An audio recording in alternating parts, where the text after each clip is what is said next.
Now, criteria for expectant management, this is what I was telling you.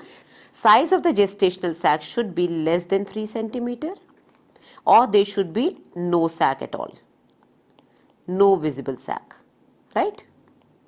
Kind of pregnancy, it has to be a tubal pregnancy. You cannot do an expectant management in a non-tubal pregnancy.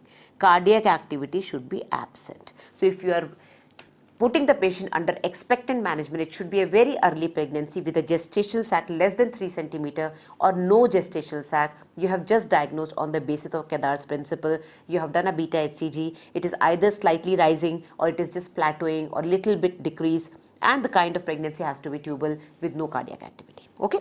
Now, patient should be hemodynamically stable. I just told you it is only done in unruptured follicles, pregnancy.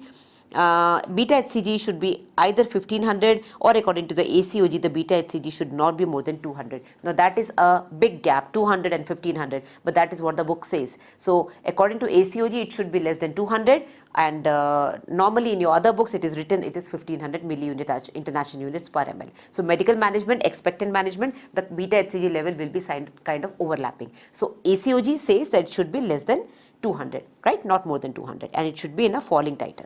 Now, monitoring should be done twice weekly with beta-hCG, and a proper counseling has to be done. She has to return if there is any problem. She has to be nearby, near the hospital.